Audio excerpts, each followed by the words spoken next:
This is going to sound like so much hate, and I swear it's not.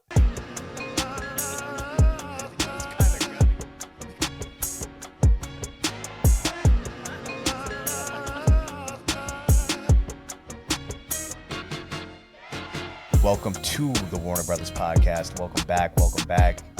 I'm Kyle, joined by my guy Timmy G, aka Timmy Garoppolo. What's up, Tim? What's up? Same old. Got back from the track meet, ready to talk some football. Hell yeah. We got a pretty interesting schedule here.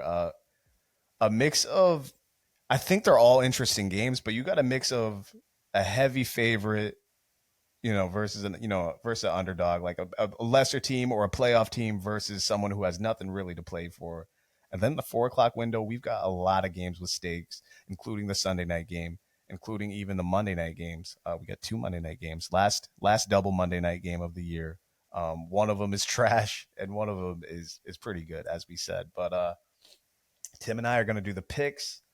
As you've noticed, viewers and listeners, we have not done picks maybe as much as we'd liked. Scheduling conflicts here, but I thought it was imperative to do this week because, again, the 4:00 window and a couple of the 1:00 window, and again, the Sunday night game especially, very like mini playoff games. So I'm very excited to talk about the good ones. Tim, let's do the trashier games first. Let's breeze through those, and then we will go ahead to the better games. Any particular game that is trash that you want to start with first, or you want me to pick? I don't think that there's any specific ones that stand out. I mean, I think a lot of these spreads would be much bigger if one team was not at home. They'd all pretty much be like a touchdown spread. Well, if the favorite was at home. Speaking of spreads, let's start with your team because I think we're each going to have the same outcome here. All right, let's go Ravens at Giants. Ravens are 16.5-point favorites. I'm not even sure if it's DeVito or if it's Lock. You might know the answer to that. Doesn't matter. We're each going to pick the Ravens here. Let me give you a score of 31-13, right? That'll give you 18 points. That'll give you a cover of the Ravens. You don't need analysis. It really does not matter whether it's DeVito or Lock. Giants are playing for the 1 seed here. And Ravens are coming off a bye, and they've got one of the best offenses in the league. It's crazy that this is, first of all, 16.5, biggest spread of the year. We haven't seen one bigger than this. We've seen 14s and 13s, haven't seen a 16. If they were at home, this would be a 20-point spread. They would be itching to kill them. I do want to say the Giants, one of 2 teams from the NFC that Lamar Jackson has ever lost to, won't be happening this weekend. I think it's going to be a bad game. Give it to me 35-6. Blowout. No touch. Is that a touchdown or 2 field goals? Or is it a touchdown? 2 field goals. Okay. 2 field goals. Okay. We got DeVito starting, by the way. All right. Okay. All right. Well, hey, you know what?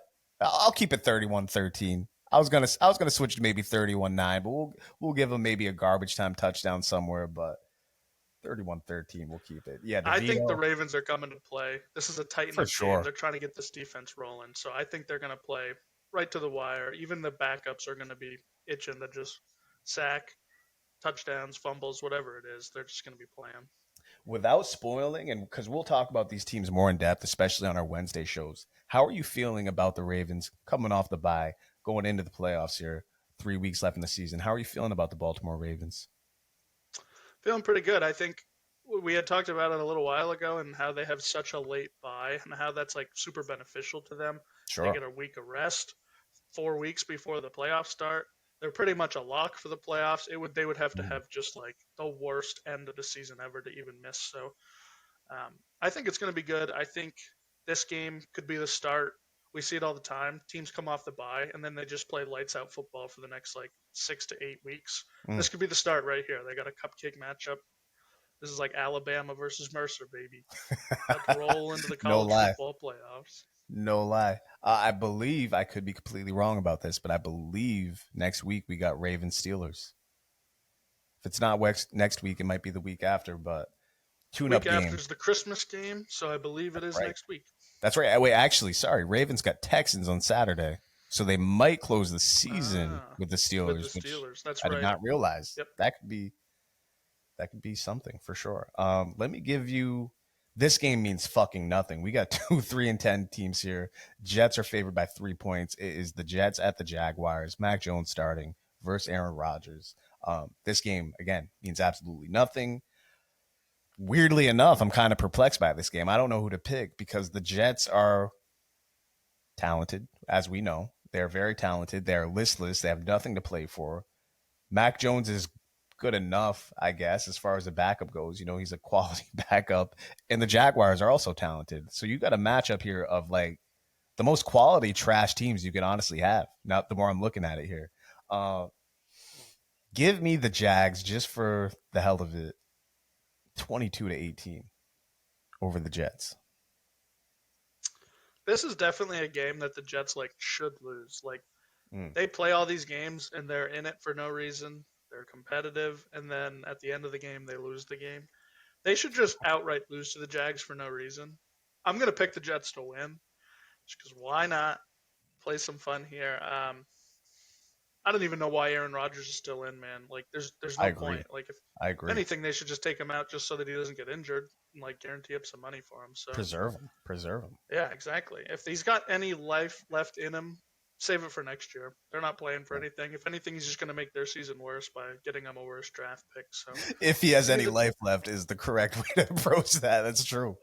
He'll come back next year saying that he feels like he's 22 because he went on like 6 ayahuasca journeys and 12 darkness retreats and all this stuff. And it's all just smoke and mirrors just to, show that he thinks he's the guy, but he ain't that guy. Listen, from what I know about ayahuasca, you can't play a football game on it. From what I know about it, just real quick, I don't know much about it, but from what I know, it can last anywhere from 15 minutes to maybe 2 hours, right?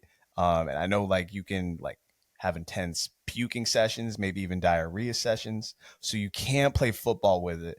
But if there's any way, like, yes, you could do athletic activity with it. I want an Aaron Rodgers game on ayahuasca before he retires. So maybe we'll get that next year. Maybe it's not even possible. But if it is possible, something I want to see. So, I mean, what can get worse for the Jets at this point? So that just gives me the idea of like Blue Mountain State when they're doing like all the drugs and Thad Castle's just on the field and he's just screaming.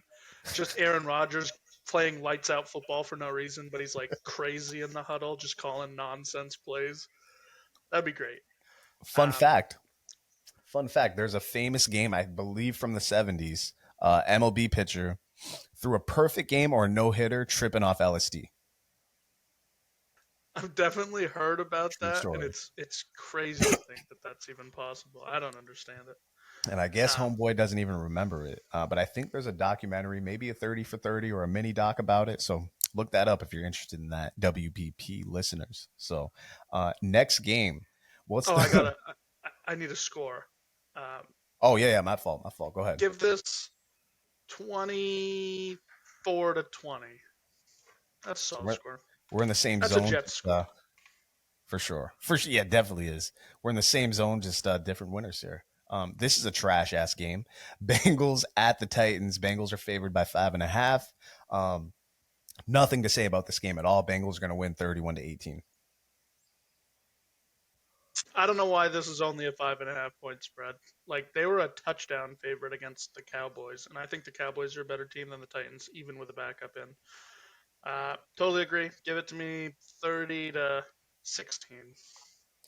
That's a good question. 5.5 is generous to the Titans. The only thing I can think is because the Bengals defense is so bad. Though the Bengals defense at times did show some toughness against the Cowboys. Granted, it's Cooper Rush. It's not Dak. But, yeah, I mean, Bengals should win by double digits. Even if they don't, they should win. If they lose this game, I mean, they get what they deserve at the end of the day. Let's see what else we got here. Let's go with, if Derek Carr was playing in this game, I'd be more interested in this game. He is not. Let's go Commanders going to New Orleans. Commanders are a 7.5 point favorite. Even with a backup quarterback, that's a pretty generous line for the Commanders. We'll see what happens. They're one of the more perplexing teams, to be honestly. They continue to win. They haven't necessarily had a slump really yet. Their offense is not as good as, maybe the first 6 or 7 weeks. Their defense has certainly stepped up since then, since the bye, which I believe was midseason. they're perplexing to me. I'm very interested to see if they do make the playoffs, if they do hold serve and make the playoffs. Super interested to see how it ends up. I actually had them in my sleeper category in my tiers list last time. Not sure how I feel about that. Honestly, week to week, they are super perplexing to me, and not for inconsistency either. So let's call this score. This is really whether or not I think they get their offense on track or if it's just going to be another generic game. I'll put it right in the middle, though. Let's say 25-16, right? Commanders over the Saints. I will also take the Commanders over the Saints. I think this is a similar game to how the Commanders played the Titans before going into the bye. I think they're going to run away with it. We got Jake Hayner starting at quarterback for the Saints. Yep. It's not going to be a good game offensively for them. And like you said, the Commanders' defense has been stepping up lately. So I think that all comes together. I got it 27-10. They're going to run away with it. Good call. Good call. Intriguing game. I think this will actually be an entertaining game. Nothing really to play for here for either team. It's really, except for the Panthers. Panthers is an extended preseason game, but it's the Cowboys at the Panthers. I do think this could just be an entertaining watch if you have it on your TV. If you're on Red Zone, I think it'll be entertaining. But again, nothing to play for here. I think I'm going to go Cowboys, though. Let's say the Cowboys over the Panthers in a 24-23 game. Brandon Aubrey field goal to win it. We are pretty much in sync here. I was actually confused to see that Carolina was favored in this. I don't mind the way the Dallas has been playing lately. I think they've been, for all things considered, they've been playing pretty well. The defense is getting healthy. I was expecting them to be favored here. Carolina's at home. This is the first time Carolina's been favored since like 2022. They've been underdogs in every single game. I think the Cowboys come and they spoil their first favor, whatever you want to call it. I got it 24-21. I didn't hear the score totally for you, but 24-23 on my end. Gotcha. I got 24-21. Same vein. Field goal wins it. That's almost like, if you really wanted to put money on this game, that's almost easy money. Because 3 points, that's a lot. That's a lot to give the Panthers. I get it. They've looked good. I get it. Bryce Young has looked good. They've looked more competent. But regardless of the record, the Cowboys, I don't think I would have said this 6 weeks ago. Cowboys are kind of good. I mean, the Cowboys, if we're being realistic here, should have won that Bengals game, and this should be a game that should propel them to the wild card spot, if they're still fighting for it. But they're not, but they still are getting healthier. They still got Micah Parsons. They still got Cooper Rush, who's, I don't know if we could call him, I mean, Bryce Young's certainly more talented, but they're in the same vein there, right? Bryce Young's on the up, but Cooper Rush is a quality backup. So, yeah, I think the Cowboys win it. They're probably a better team, but I definitely think the Panthers, continue what they're doing. But 3 points is insane to me. That's a lot of confidence in a team that really hasn't earned anything, right? So, yeah, I'm in agreement with you. Let's go with the 4:00 game. Let's go with my team. Patriots traveling to Arizona in one of the weirdest games of the year, honestly. Arizona still technically has something to play for. Seems like they lost out on all their playoff hopes, though, given the slump that they're in. They should win this game, but I could see the Pats winning this game. Arizona's a 6-point favorite. I'm going to let you go at it first because I really don't know who I'm picking as of this moment right now. So go ahead with this Pats at Arizona Cardinals. This game is a perplexing one to me. I've been saying all year, so far, I've only missed one time picking upsets for the Patriots. I really wanted to pick them in this game. They're coming. It seems like one they'd win. It seems like. Exactly.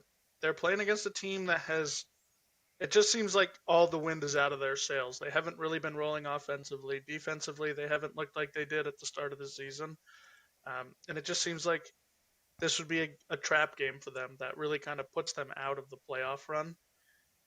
I think Arizona at home, I think they can get it done, though. So I'm going to keep it low scoring and close. Give it to me 17-16. Oh, man. We're going to get lower than I thought. Lower than I thought. I think I'm in the same vein as you. This Patriots team, going into the season, I would have said the defense is the strength of this team. And their defense has since been banged up. But more than that, on both ends of the ball, this team is poorly coached. Um, whereas the Panthers were just terrible early in the season, or the Giants right now, they're just terrible. The Patriots, this is where it's bad because Drake May is actually good, right? He's talented, but they're so listless. Like they're not. There's nothing exciting about them other than what Drake May does. They don't make exciting plays on defense. They don't really turn you over. It's just penalties on both sides of the ball. They're a poorly coached team. I really, honestly, this is my least favorite Patriots team in quite some time. Last year's team didn't win shit, but you could at least count on the defense making plays. You could at least count on the defense keeping you in the game. You could at least count on Mac Jones doing something incredibly crazy, or maybe even Bailey Zappi winning a random ass game for you. Like there was some level of excitement there. I don't have that with this team. I truly despise this Patriots team this year. I'm with you though. I'm gonna go low scoring. I can't get all the way there with this Pats team. I'm gonna go 21-17 for the Arizona Cardinals. And let's go. What else we got? So instead of going with the rest of the 1 o'clock games, let's actually go with the second Monday night game. Let's go Falcons at Raiders. I'm going to surprise you here. I'm going to go Raiders in this game, even with the Riddler playing this game. They're a confusing team to me because they've been competitive. They haven't all the way quit on Antonio Pierce, and I don't think Antonio Pierce is going to be back. I could be wrong about that, but usually when a coach isn't coming back, like the team's usually all the way quit by now. Whereas on the other side of that, it looks like Dayball's coming back, and it looks like the Giants have quit on him. But the Raiders are actually playing some quality games here. You know what? I'm switching. I can't. Desmond Ridder. It's Desmond Ridder. If this was AOC, who was actually weirdly competent, not the presidential, maybe future presidential candidate AOC, but Aiden O'Connell, I'd probably pick him if it was AOC. But it's the Riddler. I can't do it. He can't throw 3 accurate passes in a row. That's impossible for him. So Kirk, Noodle Arm, Cousins. I'm gonna still roll with the Falcons. They got enough talent to where they should beat the Las Vegas Raiders. It's got to be low scoring though, given what we've seen from Kirk, and they actually have a passable defense. The Raiders do. That's even despite Max Crosby being out for the season. We just got word of that a couple hours ago. 23, 14, sure, give me that. Whatever. Fuck this game. This will be the Monday night game that I do not watch. I gotta choose one. I don't have NFL Sunday ticket, so I only got one. Whatever. This is not the game I'm watching. I mean, this one will be on national TV, but it might as well be blacked out. No one outside of Atlanta or Las Vegas or the West Coast is watching this game. I don't even know if Atlanta and Las Vegas are going to watch this game. You said that the Raiders they haven't seemed to quit. They've been competitive recently. Max Crosby's a big reason in that. He was a big believer in Antonio Pierce. He is like the heart of this defense. He's a captain. Without him, they're going to quit. So I think this is the downfall. This is where we're going to see, Antonio Pierce's job is gone. Give it to me 20-10. Not a very convincing win, but my question is, do we see Penix? Ooh. I could see it. If we go into the half, 6-7, I could see them making the switch. I would like to see that. I'm skeptical we actually see him this year. I do think if it ends badly, let's say the Falcons miss the playoffs and they just lose out, especially with Kirk.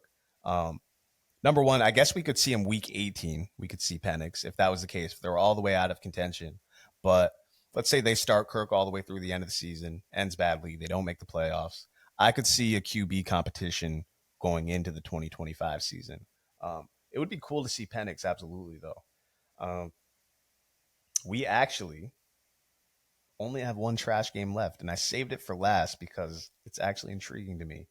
It's the Kansas City Chiefs, who, even as I'm saying this out loud, I can't believe this is their record. 12-1 Kansas City Chiefs going to the 3-10 Cleveland Browns. Kansas City is favored by 4 points. I'm going to roll with the Browns here.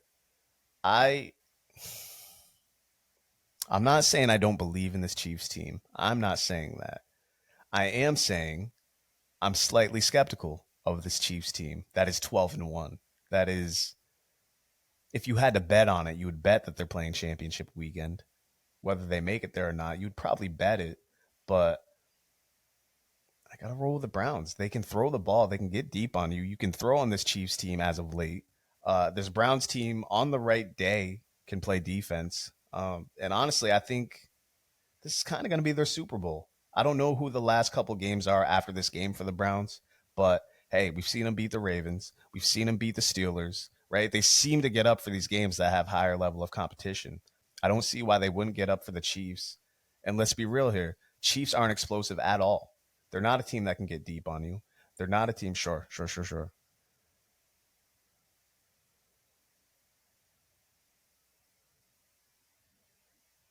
Can you hear? I can hear you now. I don't know what happened. Okay. My headphones just cut out. But Okay. All right. I'll continue on. The Chiefs cannot get deep on you. They're not an explosive team. All right. So, and the Browns at least have defensive talent. They can rush the passer. I honestly think it would be a game where you need like maybe 60 yards rushing from Mahomes himself, a dual threat game for Mahomes for them to win this game. Regardless, I think it's going to be close. But I'm going to pick the Browns here 27-23. I pray that the Browns win this game. The Chiefs need to lose. I need them to not be the 1 seed this year. I don't want them to have an easy route to the playoffs or to the Super Bowl. I just want them to have to play their way in and show us that they can win against all the teams that they need to. Mm-hmm. I don't think the Browns win this football game. I think we're going to see a game similar to last week with the Browns. And I think the Chiefs, they have not been good at covering any sort of spread. They haven't been good at winning by margins. Their last 4 wins have been by 3 points or less. The last 14 wins have been by 1 score or less. Insane. They are not good at beating opponents. This is going to be their biggest win. I got it a 10-point game. I think defensively, Wow. the Chiefs win this game. I don't think they do much on offense. But give it to me 23-13.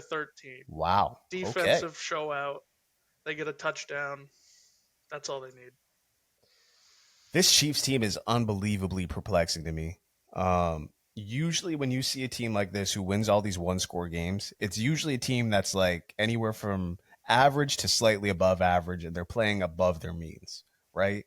It's usually not an elite team that's just scraping by. Like, again, I cannot believe they're 12-1. I really can't. And we talked about this last year around this time going into their playoff run. It was a similar team where they weren't that explosive. They couldn't get big plays unless it was off play action or the run.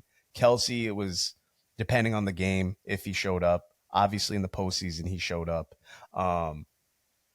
And Keenan will compare it to like Brady, how he doesn't want Mahomes to succeed because of Tom Brady's legacy. With me, where I disliked them last year, and I still to this day really can't believe they won the Super Bowl last year. That just did not. Yes, they could win close games like a Super Bowl team, but they couldn't just knock you out like a Super Bowl team. Ravens have a knockout punch. The Bills seem to have a knockout punch, right? In the NFC, the Lions certainly have a knockout punch, right? That's my thing with the Chiefs. They don't have a knockout punch. They jab you to death. And that's even with Patrick Mahomes. And I can't wait to do the QB tiers with Keenan because there's a discussion to be had about Patrick Mahomes, right? And we kind of had the same discussion last year. We had Lamar ranked ahead of him at one point. And even still a year later, it doesn't seem necessarily crazy because Mahomes just hasn't been, the fantasy god or the stats god that we've seen in the past, right? Due to his weapons, but they are just one of the weirdest teams, one of the weirdest contenders I've honestly ever seen in my life, truly. Let's move on from that game, though. Let's do the last game, and it's a good game in the 1 o'clock window. We get the Dolphins fighting for their life. They're going to Houston. Houston's favored by 3 points. Tim, tell me your thoughts on this game.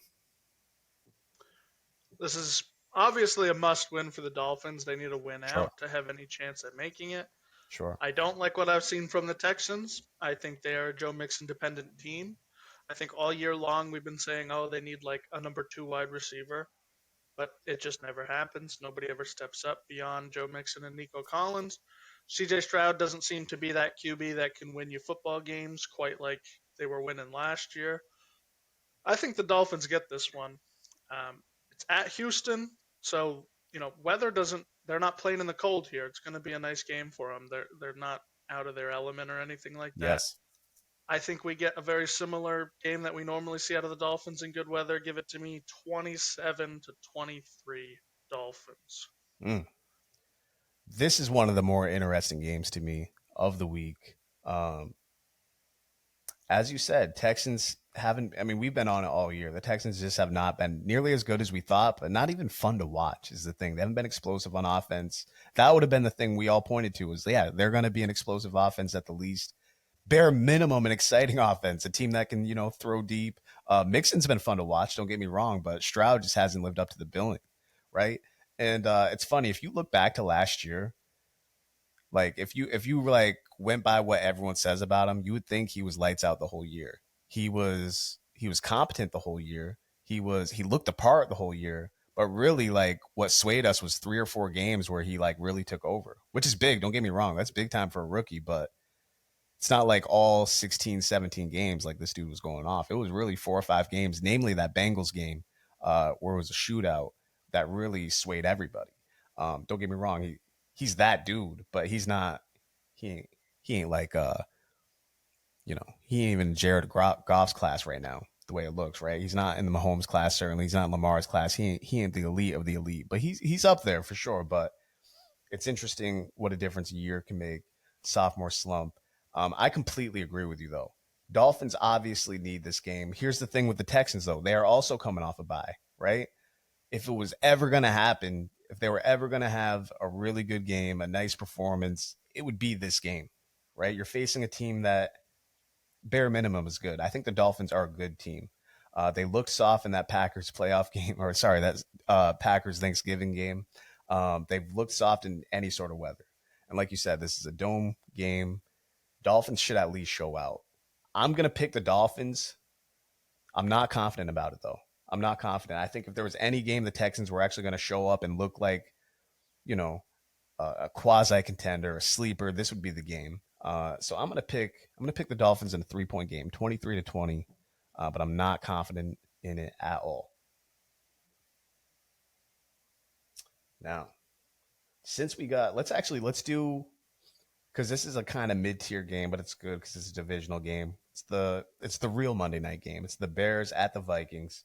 Vikings at 11-2, Bears at 4-9. Vikings are favored by 6.5. What do you think of this game? What do you think the score is? Tell me all about it. I thought 6.5 was pretty generous for Minnesota. I thought it'd be a little Mm-hmm. bit closer.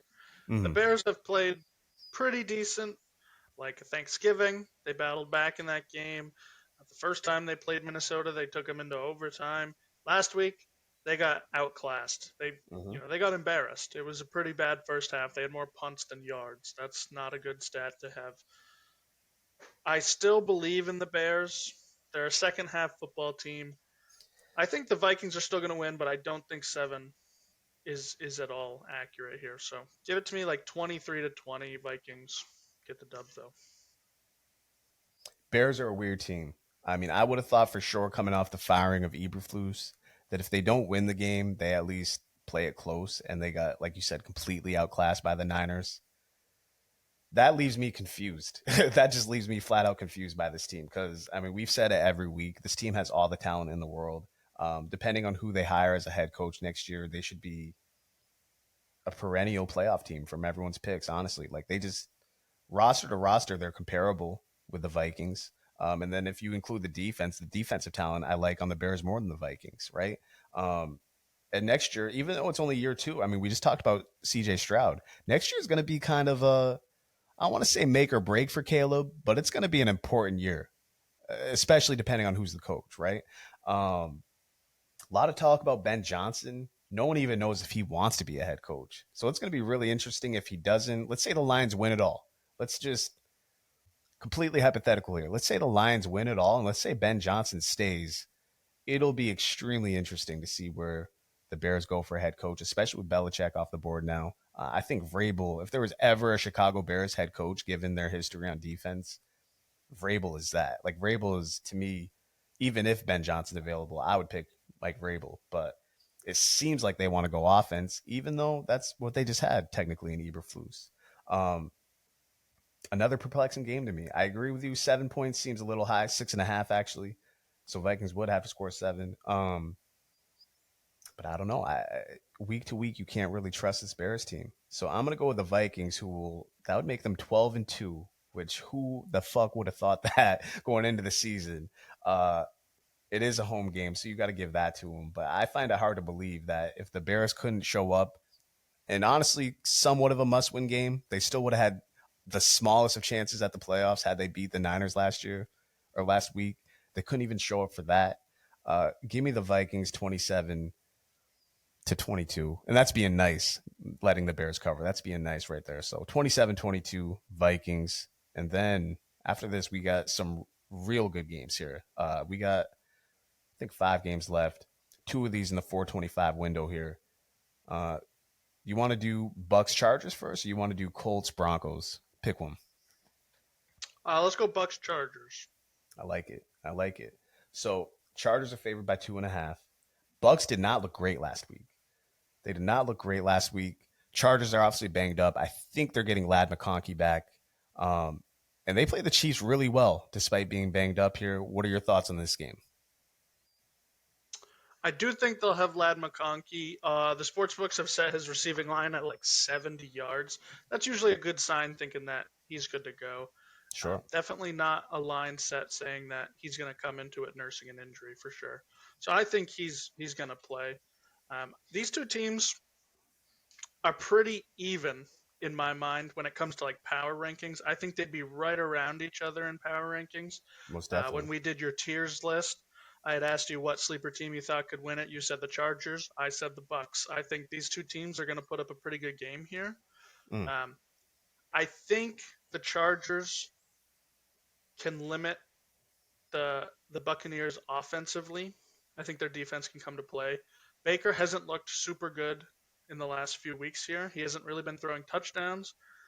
They've been winning, but it just doesn't look like the Baker that was playing in the games that they were losing earlier on in the season. So it's very confusing. But I think the Chargers defense comes to play. So give me the Chargers.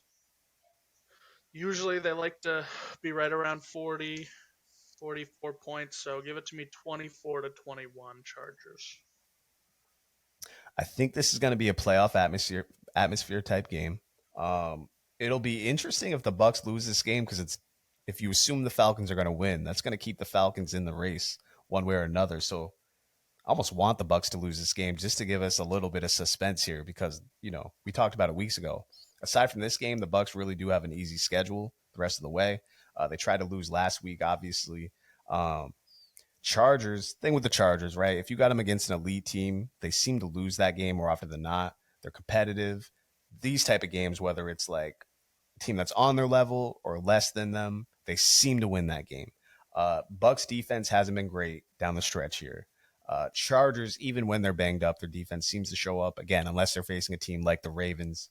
I'm with you. I'm going to go with the Chargers here. Let's say 24-20, which is right in your ballpark. You got a 24-21. I'm going to go with the Chargers at 24-21. Yeah, I'd like to see Baker have a good game here, but ultimately it would be cool if they lost, and then we can see some sort of showdown here down the stretch with the Bucs and the Falcons, giving the Falcons some sort of chance here. The other 425 game, this is essentially like the Colts win this game, they're officially in the race. If they lose this game, the Broncos are like almost officially in the wild card. So it's Colts at the Broncos. Tough game. Denver's actually a 4.5-point favorite. That's a super generous line to me. I believe, I could be wrong about this, Colts are coming off a bye, correct? Yes. Yep. So, I mean, we should get the Colts' best shot here. This game being in Denver, it's dangerous. Denver's one of those teams, whether it's a bad team, whether it's a good team, they have a true home field advantage. I'm going to be honest. Like, the more I'm talking about it, it would be extremely hard for me to believe that Anthony Richardson's going to go into Denver and just win a ball game. Not only win a ball game, but win a must-win game, right? He's also a guy who absolutely could do it. He's the one who could just, like, almost too stupid to just, like, he'll just black out and win a game. Like, it doesn't even matter that it's in a, a city that has elevation. It's hard for like Tom Brady notoriously like had a hard time winning games there, like no matter the team, right? But it would be just like Anthony Richardson to have a 4 touchdown, like 2 passing, 2 rushing touchdown type game. I don't see it though. I do think it's going to be close. I think the Colts defense is going to keep him in it. I'm going to roll with the Broncos though, 21-19 on a last second field goal. I need the Colts to win this football game. I'd love it. Because that gives the Bengals the best shot at making the playoffs if the Colts win. It's really tough because both these teams need a win to be like in the race. Like you said, if Denver wins here, they kind of are in. Yeah, but on top of that, though, if like we predicted, if the Dolphins win, that still kind of keeps them in the race too. So we need the Dolphins to keep winning at the least because, yeah, those would be the 2 teams you'd want in. If not the Bengals, the Dolphins. I don't see it for the Bengals, and then the Colts would be cool to have in, but. And I'll say this, and I've said it before, the Broncos would at least be competitive. Whoever they get in round 1, it would be a competitive game. But they're boring compared to the teams you listed. Keep going, though. Keep going. I'm going to pick the Colts for that reason and that reason only. If you ask me who's going to win the game, I would say the Broncos are the better team and they should win this game. They're at home. They play really well at home. Defensively, they play amazing at home. Okay. But like you said, Anthony Richardson is a guy that could just like ignore any sort of atmosphere and just like completely forget that there's a curse or something like that. And he could just go for 4 total touchdowns in this game and for no reason. So give me the Colts here. Give it to me 24-17. Give him a whole touchdown. Ooh, touchdown. All right. All right. Give me the Anthony Richardson stat line then. Anthony Richardson. Ooh, well, first of all, he's going to throw a pick. We'll give him the pick. All right. He's gonna, one or multiple? Just one? Just one. Just all one. Right. Okay. All right. He's gonna throw for 2. He's gonna rush one in. He'll have 60 yards on the ground rushing, and he'll have 240 passing yards. He'll have a bonkers completion percentage. It'll be like 53% completion rating, but he'll have 200 and something yards. So that's my stat line. There was an interesting stat a few weeks ago. It must have been in the Monday night game that I saw it when it was Broncos-Browns, where Bo Nix, when they were ahead, I think their record was something like 8-0 if they had like a certain amount of lead. And then if he was playing from behind, their record was like, I don't know, 0-7 or something like that. Or if he had thrown it was some weird stat, like if he had thrown a pick in the game or something. But if they were trailing by a certain amount, they often either did not win the game. And on top of that, he would play poorly. He would throw more picks. So interesting stat there. What do you think his stat line is? You think he throws 2 picks in this game? And also, it would seem like the Colts would have to get out early for them to win this game, like be up 10-0 maybe early on in the game, second quarter. 100%. The Colts, I don't think, can win a come-from-behind football game in Denver. So they would have to come out. They'd have to get the ball, receive the opening kickoff and be up, 10-3 or something like that and just kind of ease the game away as it goes on. I think Bo Nix is going to play pretty solid. Let me have him at like 180 yards and a touchdown, and he's going to rush. He likes to rush. Give him like 30 rushing yards. No score on the ground. Denver's just weird, man. They like to give the hot hand running back approach. They don't really have a number 1. Sure. Javonte hasn't really looked the same since the injury, but they like to run Jaleel McLaughlin, and they even have some rookies running at times. They'll just whoever has the hot hand goes. So we could totally just see a 2-touchdown game from a running back. I don't think that's crazy. For sure. I mean, it's an intriguing game, and I hope it goes the way you pick it. But I don't see it. I don't see it. However, this game I love. This has actually turned into one of my favorite games of the week. That's why it's going to be in the final 3. It is the Sunday night game. We've got Green Bay going to the Seahawks. Tough place to play. You want to talk about Denver being a tough place to play. Seattle, true home field advantage. Weirdly enough, they actually haven't played too well at home. They're, I believe, still below 500, if not right around 500. So the Seahawks at 8-5 have looked tremendous since the bye week. I forget who they were playing coming off the bye week, but we talked about it. We were doing picks, and it might have even been a tiers week. I don't know, but I was saying how can't really trust the Seahawks. I love their offense, but their defense hasn't been there. Their offensive line has been shoddy, and since then, man, their offensive line has looked better, and their defense has looked not just good, it's looked great. To the point where like I would put them in the sleeper category, I think. I mean, we'll find out in a couple weeks, but man, just off 2 weeks since their bye, they've elevated. I mean, they've got the look at the right time of year. That being said, Green Bay should be a contender. We just saw them go toe to toe with the Lions, and they got all the pedigree. They got the coaching. They got the quarterback, and they're playing their best football as of November, going into December as well. That being said, I'm going to pick the Seahawks in this game. 3-point game. We got a shootout. I'm going to go 31-28 Seahawks. I echo exactly what you just said about their defense. Since the bye, their defense is one of the best in the league. Against pass, against run, overall, points scored, points everything. They have just completely turned it around. I remember a couple months ago, you had brought up how, their center just retired and they cut their leading tackler. Right, From that point, their defense has been great. It just really doesn't make sense. The rookies are stepping up. They're playing no great. idea. No idea Doesn't why make any or sense. how.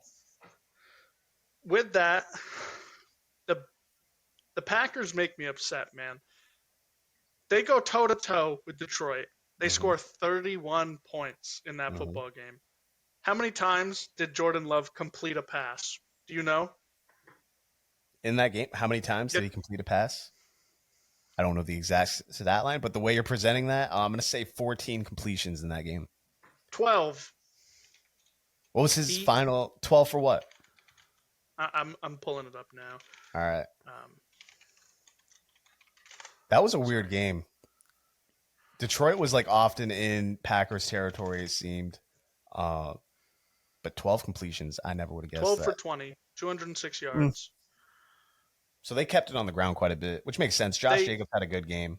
He did have a good game. But 12 for 20, I wouldn't have guessed. They were very beneficial. Like they got a turnover in plus territory.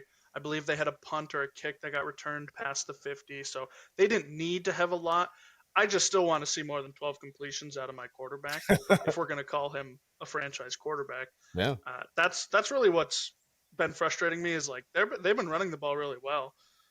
But then we see a game like this where he completes 12 passes. Jaden Reed gets 0 of them, 3 targets, no catches. LaFleur has come out and said that, he hates it when people say like an offense has a wide receiver 1. He doesn't play that way. He views them all as wide receiver 1s. That's like really frustrating from a fantasy football perspective because you can't start any of those guys and be confident anymore. That's damn true. It is just so confusing. We kind of thought this team would be like a really good contender this year. I have yet to see a game where I'm like, that's it. They can win the Super Bowl. Even with that game going toe-to-toe with the Lions. I think the Lions in that game going for it on 4th down, I think that's the reason why they can win the football game. It's because they believe in their team to win on things like that. A 4th and 1 where they know that they can go out there and get that 1 yard, kill the clock, kick it, and win. I just don't see that with the Packers. After saying all that, I'm still picking them to win just because the NFC West is such a tight race. I need Seattle to lose so that the Rams can make it in. So give me a very low-scoring game. We're going to get a defensive one. 12th man's going to show up. It's going to be low-scoring. 13-10. Oh, terrible my God. Game. Wow. That could be – that's basically been what the Seahawks have been playing lately. And you're completely right. I mean, you mentioned the Broncos basically going running back by committee. That's really how the Packers approach the wide receiver position with Jordan Love, which is cool because, they all are talented, right? Whether it's Reed, whether it's Watson, they're a super talented bunch. And you have Josh Jacobs there who can carry the load, which is why, again, Jordan Love was probably 12 for 20 in that game. You're right, though. There hasn't been that game where you're like, this is it. This is why they're a contender. And I've kept them in my contender tier the whole year. I think it was even going into that Detroit game was the last time we did the tiers. And honestly, that's probably their best case was losing by 3 to the Lions. And if they were to play again, it's the case that, yeah, absolutely, they'd play the Lions close in a hypothetical playoff game. But let's say it was the same thing. Let's say the Packers score with 2 minutes or less, right? You're 100% confident, even though the Packers defense has improved, you're 100% confident in the Lions going back down to score, whether it's a field goal, whether it's a touchdown.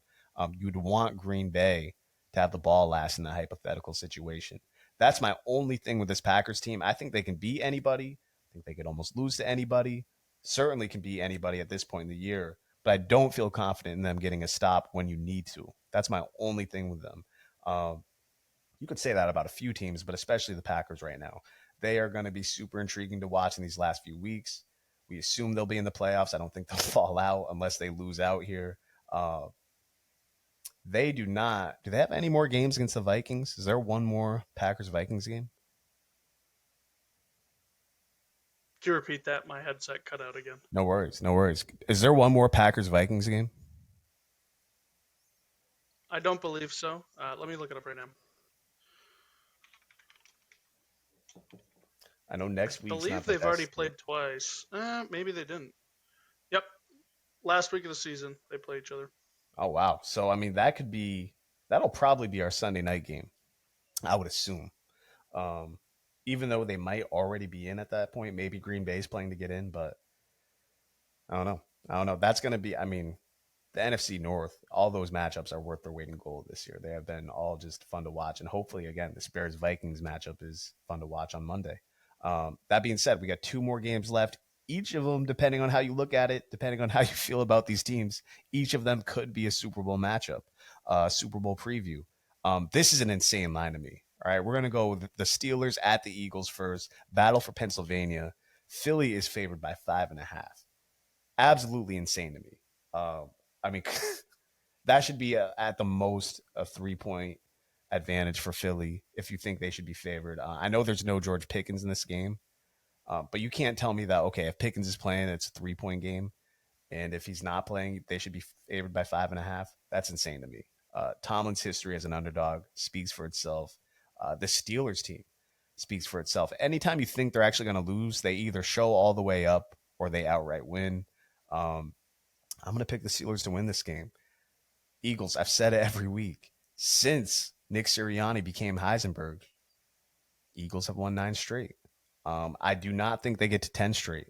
By the way, the vibes are terrible in Philly right now. A.J. Brown and Devontae Smith just taking shots at Jalen Hurts after a win against Carolina last week. Like they're the most unhappy 2-loss, 9-game winning streak team I've ever seen in my life. And it's right on brand with Philly. Like that's just the city of Philly in general. Pittsburgh's got to win this game. I can't get my mind around 10 straight. I don't care that Pickens is out. I can't get my mind around 10 straight coming off just the worst vibes after a win for a contending team. Like you can't tell me Philly's going to win that game. And Hurts, by the way, least passing attempts in the league, the Philadelphia Eagles have. Like I said, he's been relegated to game manager, which I think he's best. I mean, when we did the QB tiers earlier this year with Keenan, that was my thing with him having Hurts, I believe, in the top 10. I do not think he's a quarterback that can get you back from 10 to 14 points down. He can't throw you back into that game the way maybe a Baker Mayfield can, the way even a Russell Wilson can, even at this point in his career. So that's my thing with Jalen Hurts.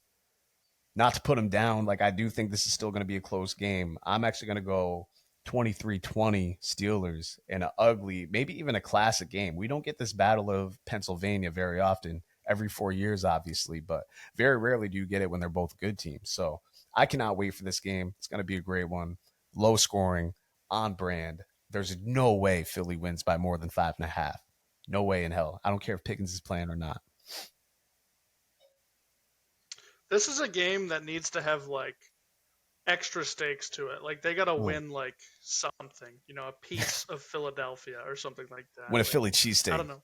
Yeah. One coupon for a Philly cheesesteak. Coupon, yeah.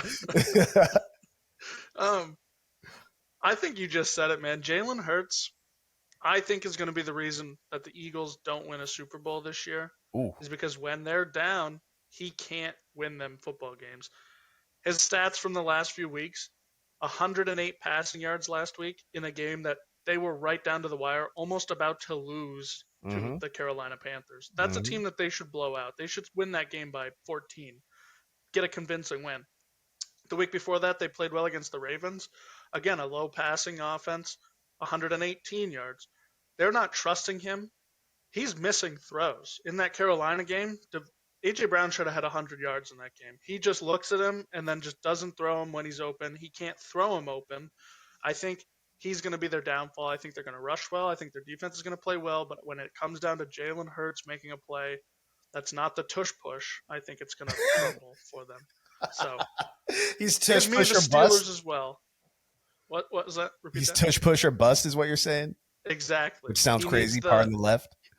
He needs the whole team pushing him to get them there. Without that, he's got nothing.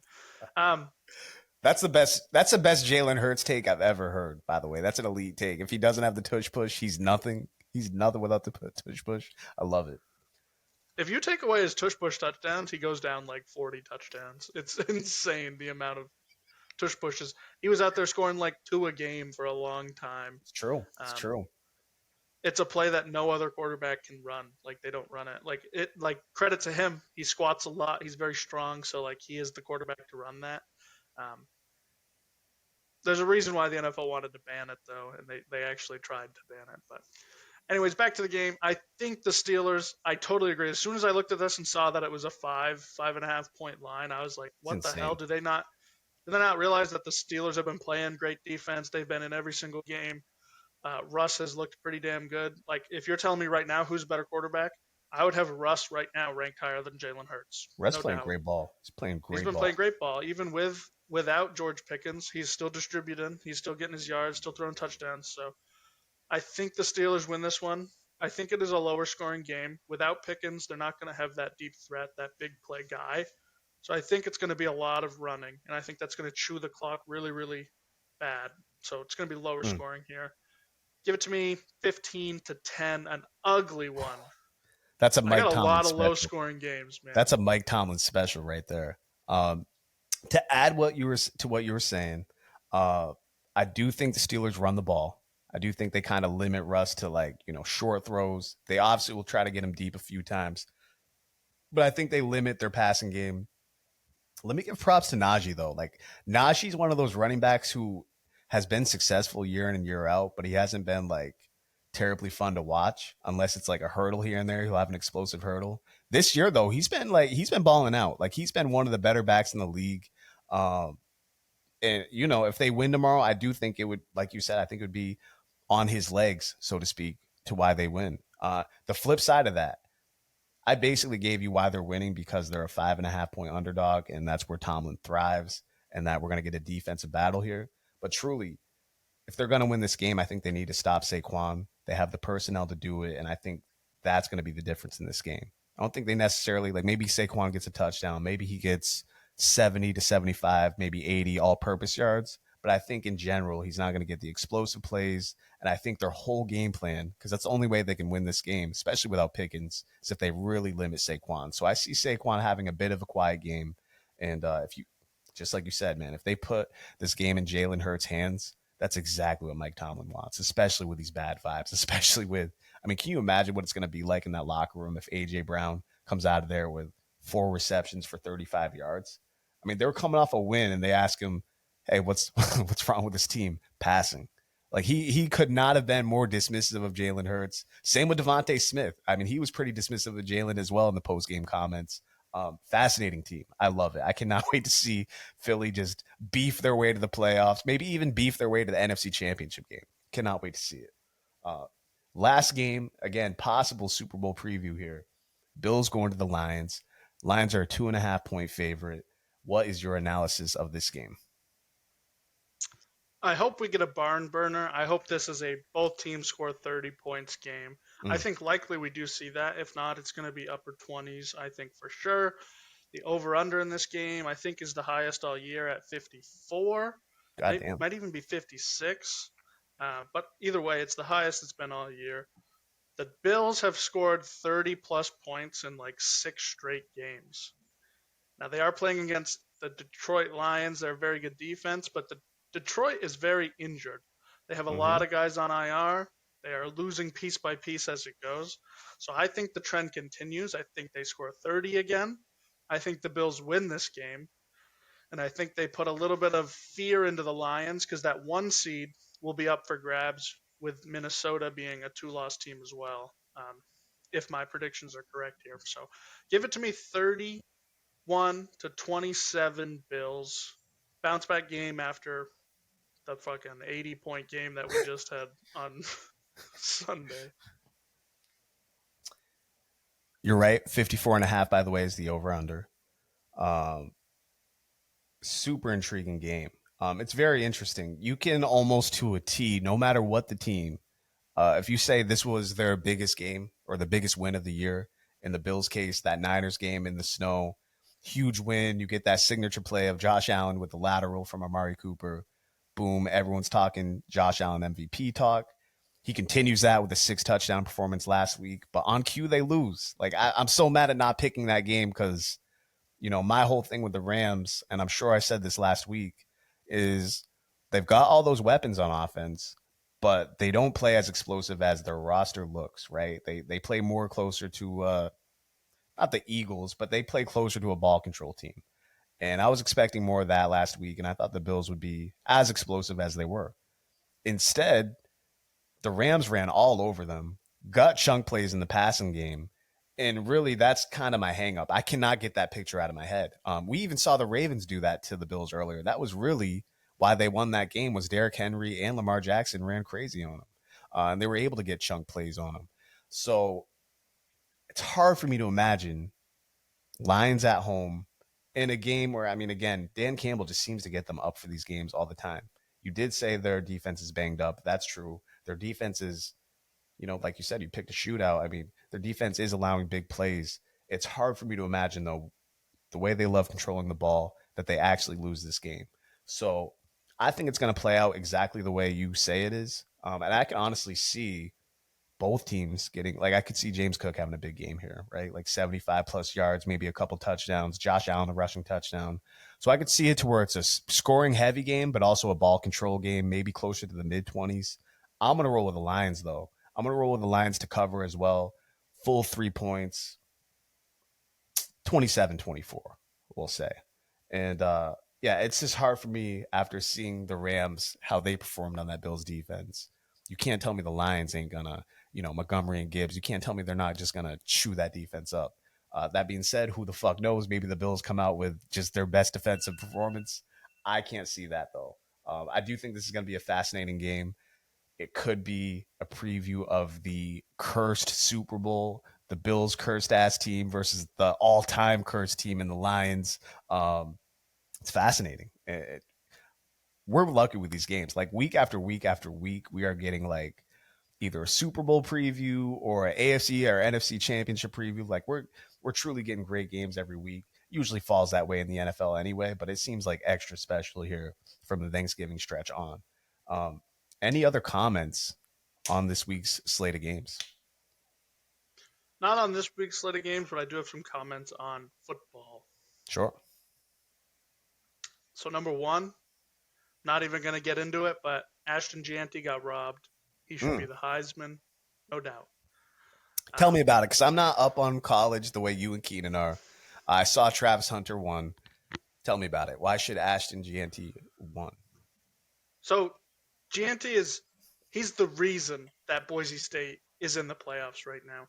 Boise State had one loss this entire year, and it was to the number one team in the country, and it was by 3 points. Travis Hunter plays both ways, plays wide receiver and cornerback, of course. He's great at both. He just won, the best defensive player of the year award, and he also won the best wide receiver of the award, which is also very controversial because people said that he's not the best wide receiver. There are, I think, 2 wide receivers better than Travis Hunter in this year. Interesting. But he won that award too. They're a 3-loss football team. 2 of them were unranked losses, teams that had no business beating them. Janty carried his team to 1 loss right to the college football playoffs. If they perform this week or in the bowl game this week and they win, it's going to look like a no-brainer. Like, of course, in the game that they lost to Oregon, he went for 200 yards and 3 touchdowns. That's what you want from a guy that's your Heisman, right?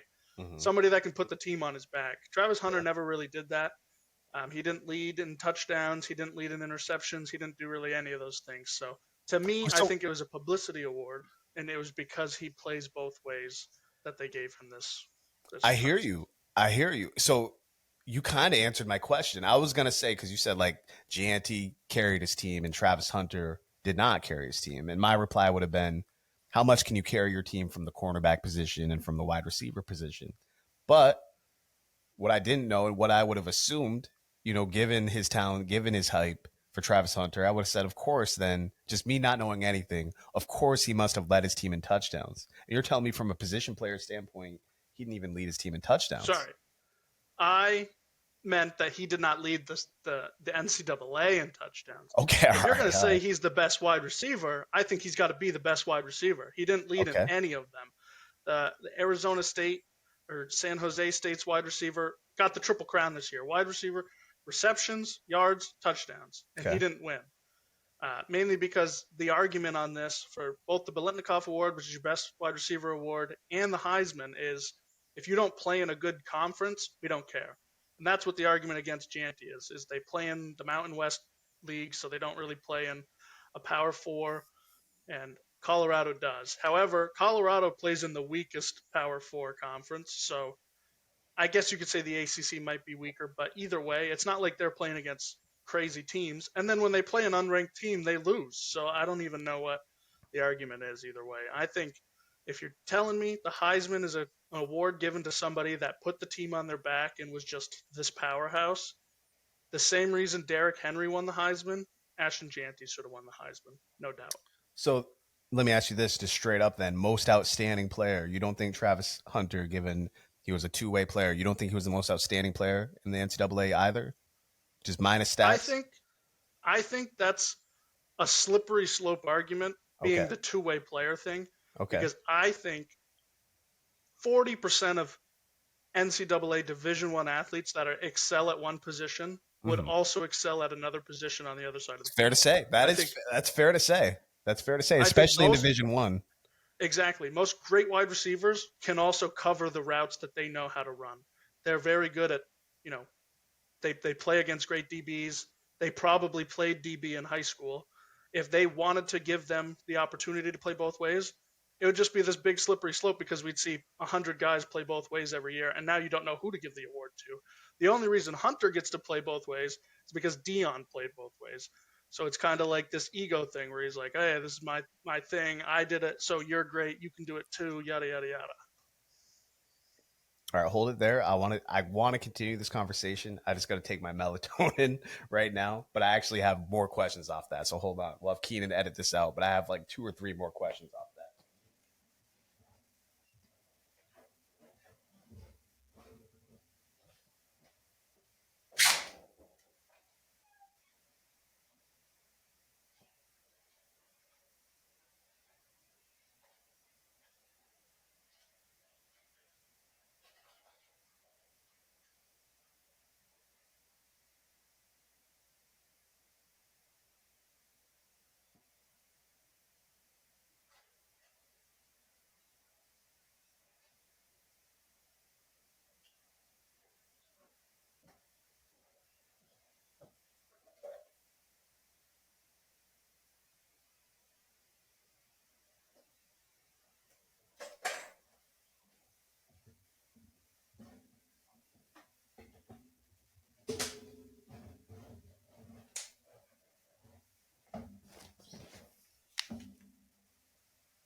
All right, ready?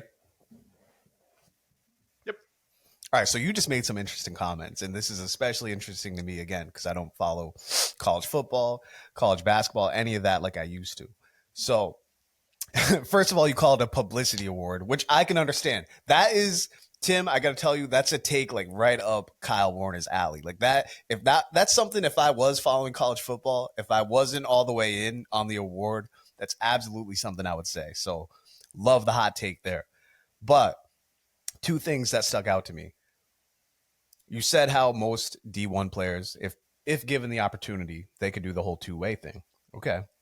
So 2-part question. 1, do you think he can actually do that in the NFL? Go ahead and answer that, and then I'll follow it up. I think he could probably do it in the NFL. I don't think any team's going to let him.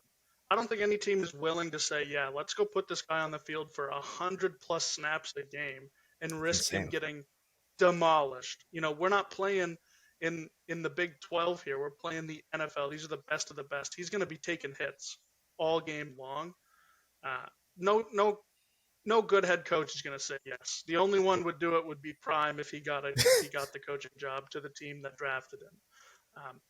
I think Travis Hunter is a phenomenal defensive back, the number one defensive back in this class. I Mm-hmm. think he's the top 5 wide receiver, and I think teams are going to say the exact same thing, and they're going to say, "Yep, we're drafting you as a defensive back. We're not playing you both ways. This is just like a you got your shine in college type deal, and now you're going to come actually play for the pros the way that it's intended to be."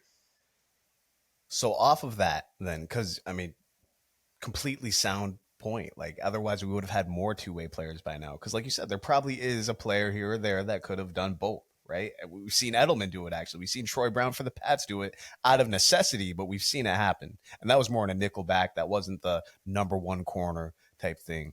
And they weren't playing every snap, right? Because that's essentially what you'd be doing if you're playing the number one corner and you're playing you know, either the slot or the number one or the two. You're playing the majority of the snaps in that case in Travis Hunter's position, right? So off of that, why is he even doing it in college then? Because there's no point of you doing it in the NFL. Because I mean, it's just a risk of injury, and that's kind of the thing with college sports anyway.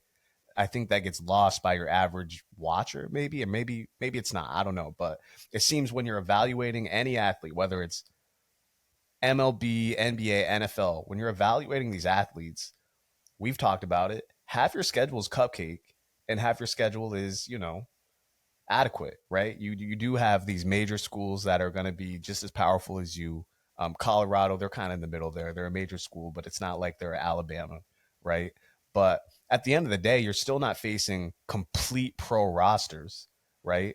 So you still have an athletic advantage if you're Travis Hunter versus a lot of these schools. So tell me then why, and you kind of answered it. You said it's because Dion used to play both ways, but what is the point of risking his injury as a college athlete?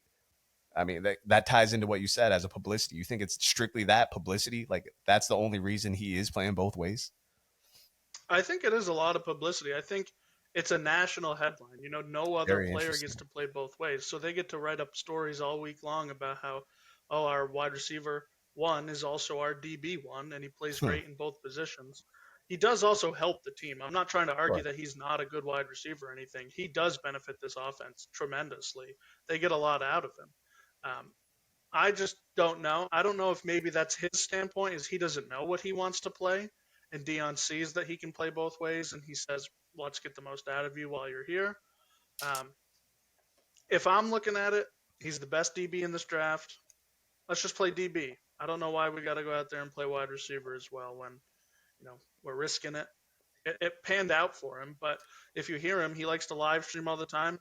He says that it takes 3 days for him to recover from a football game because he's playing twice the football game that every other player on the field is playing. Yeah. So it is very devastating on his body, and we could see things down the line. I don't think that's crazy to say that we get into year 4 and he's already starting to see some type stuff like Todd Gurley. We saw early onset arthritis with Yes. Todd Gurley. That wouldn't be Yes. crazy to say like, oh, he just has all these ailments because this man played twice the amount of the average college football player Mm. did. So I think it is a problem. I don't think he benefited from playing offense. I think he could have played defense all year long, and it wouldn't have impacted his draft stock at all. He still would have been a top 5 pick. He still would have been the best defensive back in the country.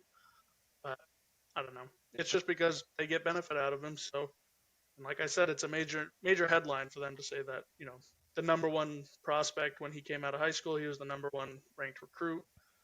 Oh, we're gonna let him play both ways. It's a pretty big deal for them. Yeah, I mean, it's super interesting. And to paint the picture, like, I bet the last season I seriously like followed college football had to have been the mid 2010s. I couldn't even give you the season, whether it was 2013, 2016. It's been that long, right? Um, but you can't tell me at any point during that time that there wasn't a player that could have done this, right? That could have played both ways, whether it was running back and defensive back. I think there even was a couple players. Maybe I think could be wrong about this. Didn't Miles Jack play running back and linebacker? Am I getting that wrong? I remember there was someone from UCLA that played linebacker and I think running back at one point. There was Might have the name wrong. yes, no, you're right. It wasn't even that. It was like a couple years ago that he played. Mm, He was like their third string running back, but they got okay. injured, so he had to step up and be the starter. But he was also their starting linebacker, and he was phenomenal both ways. But it was UCLA, so they were on a losing roster. They didn't really win many games, so they didn't get any like headline out of it. Hmm.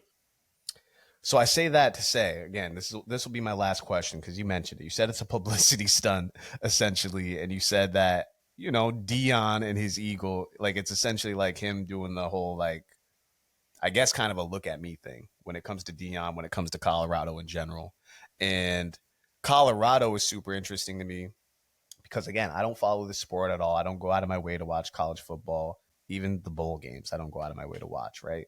But I had not seen or heard this much hype about one single team the way I heard about Colorado last October.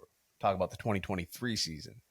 They had a ton of hype in September and October, and then apparently fell off, correct? Like they had a terrible season. It's my understanding. But Shador and Travis Hunter, they had their hype, and they still have their hype. Seems like they're having a better season.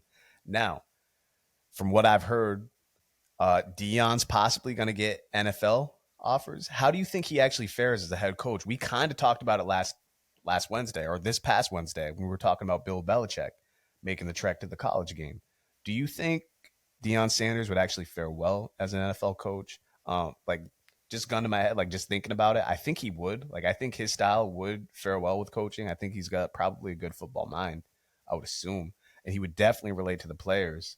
And the fact that he's actually being a head coach right now compared to an assistant, I think he could at least make that jump and have some success early. How do you think he would actually fare? Do you think he's a good as far as like X's and O's, as far as game management, can't talk, game managing, clock managing? How do you think Dion does in that regard? I think in regard from clock management, game management, he would do Yeah. fine. Okay. Most coaches, when they go from NCAA to the NFL, that's not really the thing that they're gonna like be bad at. There's a reason they got those NCAA jobs in the first place. And You do he's see it certainly a player's sometimes. coach. Like he's definitely a player's Definitely a coach. player's coach. I think he is a player's coach, but it's a very select player's coach when it comes to Colorado. He likes his guys. He likes Shador. He likes Shiloh. He likes Travis Hunter. He likes the impact players. Mm-hmm. When he got there, he pretty much told everybody that was already on the roster, hop in the portal because none of you are sticking here. They probably could have salvaged like 10 guys out of that roster that were impact players and could have stayed. Um, I think that could be a problem because when he got there, their recruiting class was like insane. They got a ton of talent in that transfer portal year and their recruiting year just because Dion's the head coach. Sure. You don't get that with the NFL. You get the best of the best, but you're not like, free agents aren't going to your team just because Dion's the coach. In my opinion, I don't think that's going to happen. Yeah. No, you So, got to prove it. You got to win in the NFL to attract the exactly. free agents. My biggest take is if I'm going to compare him to anybody, it's going to be Matt Rule, coach for the Panthers a few years ago. Baylor was a very good football team. They played in a conference similar, just like this, right? I believe they were in the Pac-12 back when that was a thing, or when he was coaching. Mm-hmm. But they were a good football team. That's interesting. And then they go to the NFL, and it's just like we get some flash, but then it's just not there. We've only seen Dion coach for 2 years. One of the years, they won 4 football games. I don't think it's early enough to say we're good enough to put him in the NFL right now. I think he still needs to prove that. And he was coaching at Grambling the year before that, right? It was Jackson State. Jackson State. Okay. I knew it was a black college. So, yeah. So he went from there to the NCAA. And he did well at Jackson, if I remember correctly. And, I mean, he's perfect for the college game as far as recruiting, as far as, like, making a splash, as far as relating to college athletes. Like, he seems perfect for that. And I could see a world where he's, a successful NFL coach or at least makes a splash early. It's interesting that you say Matt Rule because he was a terrible NFL coach for the Panthers. It's funny, the description you gave of Dion very much reminds me of Jimmy Johnson, who he coached the U in the late 80s into the early 90s, had a little mini dynasty there, I believe, before he went to the Cowboys. And his description was exactly what you gave of Dion that he was a player's coach, but specifically to the star players rather than the whole entire team. You know what I mean? So that very much sounds like Jimmy Johnson, but he was an insanely successful college coach before an NFL coach. So do you think it's possible? Is there real rumblings that like he's going to go to the NFL next year as far as Dion goes? Is he going to follow his kid there?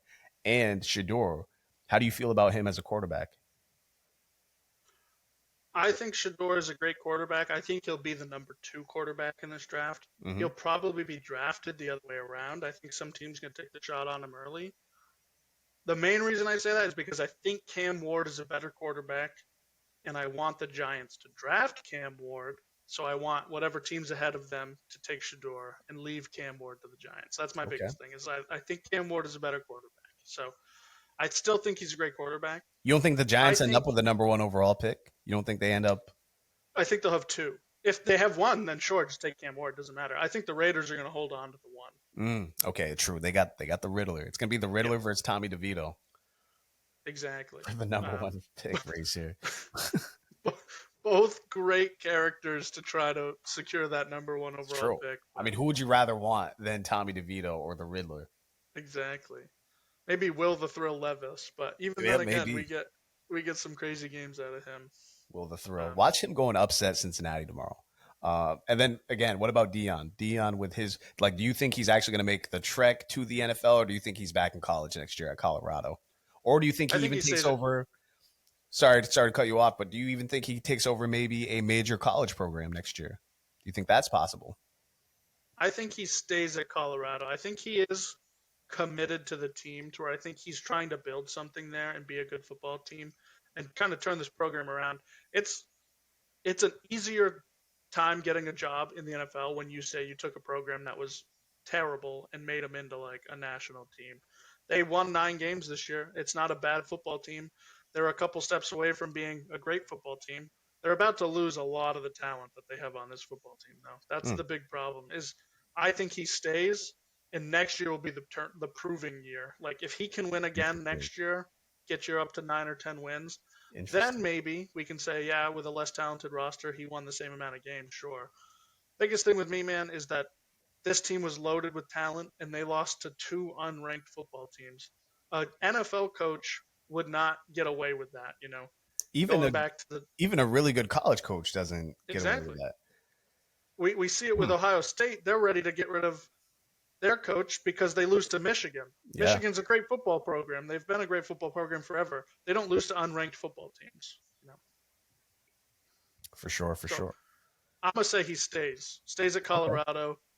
We get to see it next year. Maybe after next year, maybe he gets a job. I don't know. If I'm a GM, I'm not looking to hire him. I think there's a lot of antics, like publicity-wise, that I just don't want to see. You know, we saw it with Shador too. Is when they lost their first game against Nebraska, he didn't take any credit. He didn't stand up and be like, "Listen, I got to play better." Like the quarterback is. That's the guy you want to see take that interview. He goes, "Hey man, I can't make throws if my offensive line doesn't block for me." I hate hearing that. I really hate hearing that. You know, you don't see that with Patrick Mahomes. His offensive line doesn't block for him occasionally, and he scrambles and makes the most out of it. And even if he takes the sack, he's never going to come back in and talk about his offensive line like that. So I'd like to see a little bit more maturity out of Shador. I think that's really the biggest thing I have on him, on why I have him number 2. He's still a phenomenal athlete, makes a lot of great throws. He's going to be good for whatever team drafts him. I just want to see him be a little bit more humble, be a little bit more mature. You know, it's funny you say that. The only thing I've really seen from Shador, like just clips on Instagram, Twitter, whatever, I've seen more immaturity out of him, more just comments like you mentioned, rather than his highlights. Honestly, more than his highlights. Like I'd say actually more things I've seen out of him is negative than positive. And you look at a quarterback like Cam Newton, who maybe had more of a wide receiver personality, maybe more of a look at me personality, but you never really saw him, you know, make excuses for his poor play, you know, shed blame to his receivers or his offensive linemen. You never really saw that from him, given his personality. So for you to say that about Shador, it's very interesting. Very interesting. Listen, that's all the time we have for today. Follow Warner Brothers Podcast, TikTok, Instagram, YouTube. Check out our hot takes. Check out our arguments. Check out our tiers. quarterback tiers, NFL team tiers. We'll have much more of that coming along the way. We will be back on Wednesday to talk about this insane slate. We got a lot of just mini playoff games on this slate, as we mentioned. Cannot wait to talk about it on Wednesday. Keenan will be back. Who knows? Maybe we'll have a fourth person with us. You saw Joey Wade with us last Wednesday. We got a lot more for you on the Warner Brothers podcast. Tim, thank you very much. See you Wednesday. Enjoy the games. I'm sure we'll be talking. Group chat will be popping tomorrow, I'm sure. We're out of here. Peace.